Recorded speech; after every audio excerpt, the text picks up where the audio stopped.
wanted to talk about this article that I ran across today, and I was really impressed by it because I guess it really solidified what I've thought for a long time, but I haven't been able to cite any statistics. It was just a gut instinct. But it was in a Monster blog, monsterthinking.com, and it's sponsored by monster.com.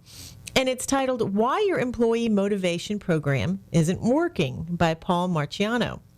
And so in this, he talks about, everybody has seen those traditional employee motivation awards programs. I've done them, myself for my employees. I have offered different incentives over the years, depending on what industry we were in. When I was in retail management, I would sometimes give the best performer a piece of merchandise or perhaps a bottle of perfume. Whatever would be driving the sales that week, they got that extra little bonus. So whoever the top salesperson was got the goodie. Another sample carrots include financial bonuses, gift cards, desirable parking spaces, extra vacation days. There are all kinds of ways to try to incentivize your employees. But the problem is that some of them are counterproductive. In fact, most of them might be. In here, Paul argues that the employee of the month stands out as the most counterproductive, which makes sense when you think about it. How many of us really were motivated to work extra hard for that employee of the month parking space?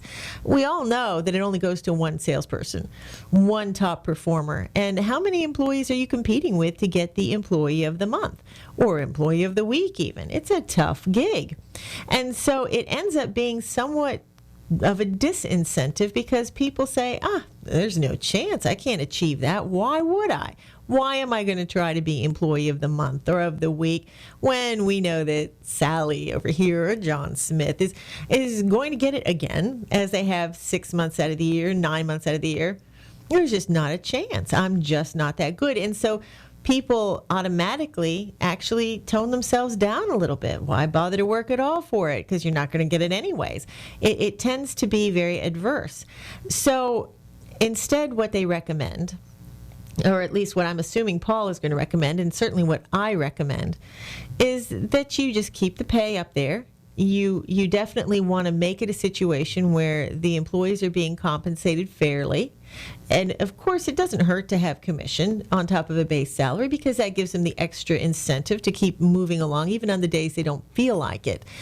But perhaps it doesn't always work when you have that extra little bonus, that extra $5 for every sale, or the Employee of the Month award. Maybe it's better to just treat them with kindness, as we were always taught.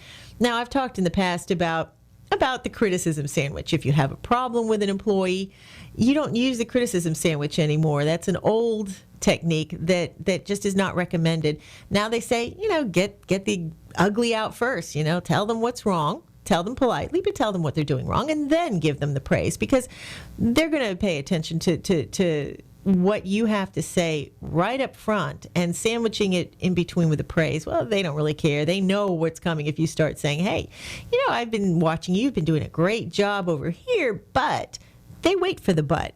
Get the but out first. Say, this is the problem. Now let's move on to the good stuff. This is how you're great. And then on a regular basis, find something good that you can talk about. Find something you can praise. Just like with children. You don't want to be constantly criticizing your children. You don't want to just snap on your children and scream at them when you're upset with them. At least a good parent doesn't do that. No, what you do is you correct them when you need to with firmness. You discipline when you have to. And otherwise, you look for something you can praise them for because you want them to feel good about themselves and you want to grow that relationship. A good relationship with an employee is invaluable. When you think about how much it costs to retrain your employees every time you let one go, every time an employee walks out on you, there is a cost associated with that employee walking. And unless they're absolutely atrocious, you might want to consider that it could be something to do with you. Now, I've had bad employees, and I don't have problems firing bad employees, as a famous presidential candidate once recently said. Sometimes it's not a bad thing. If an employee is not doing their job and refuses to do their job, then I'm not sorry to let them go. But sometimes there are the ones that are good, but not great. And you can help them achieve that greatness. And only you can help them achieve that greatness. And again, you do it through praise, you do it through support, and maybe you don't do it through the Employee of the Month program. So a very interesting article. And in this, Paul also cites statistics, says that studies have come out to show that this actually is true, that this is a disincentive. So something to remember as an employer.